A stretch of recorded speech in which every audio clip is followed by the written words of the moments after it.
श्री शनैश्चर स्तोत्रपाठ। श्री गणेशाय नमः। अस्य श्री शनैश्चर स्तोत्रमन्त्रस्य दशरथ ऋषिः शनैश्वरो देवता त्रिष्टुपछन्दः शनैश्चरप्रीत्यर्थे जपे विनियोगः।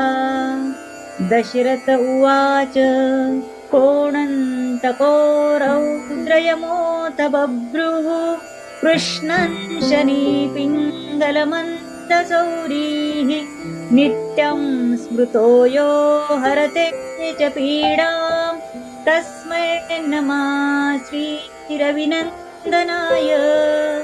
सुरासुराः किङ्गपुरुषोरगेन्द्राः गन्धर्वविद्याधरपन्नगाश्च पीड्यन्ति सर्वे विषमस्थितेन तस्मै नमः श्रीरविनन्दनाय। नरानरेन्द्रा पशवो मृगेन्द्रा वन्याश्च ये कीटपतङ्गभृङ्गा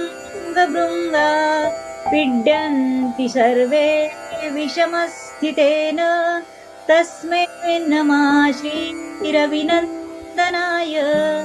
देशाश्च दुर्गाणि वनानि यत्र सेनानिवेशा पुरपत्तनानि पीड्यन्ति सर्वे विषमस्थितेन तस्मै नमः श्रीरविनन्दनाय।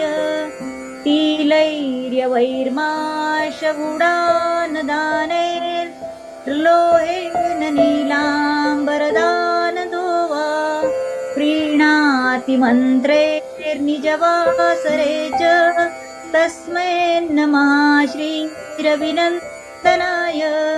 प्रयागकूले यमुनातटे च सरस्वती पुण्यजलगुहायां यो योगिनां ध्यानगतो विसूक्ष्मस्तस्मै नमः श्रीरविनन्दनाय। अन्यप्रदेशात् स्वगृहं प्रविष्टस्तदीयवारे स नरः सुखी स्यात् गृहाद्गतो यो न पुनः प्रयाति तस्मै नमः श्रीरविनन्दनाय। स्रष्टा स्वयंभूर्वनत्रत्यस्य त्राता हरीशो हरते पिनाकी एकस्त्रिदारुजययु एकस्त्रिदारुजयजुसाममूर्ति तस्मै नमः श्रीरविनन्दनाय।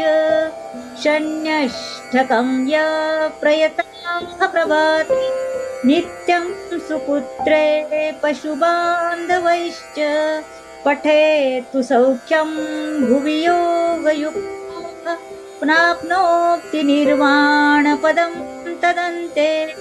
कोणस्थो पिङ्गलो ब्रभ्रू कृष्णो रौद्रोऽन्तको यमः सौरीशनेश्वरो मन्दः पिप्पलादेन संस्तुतः।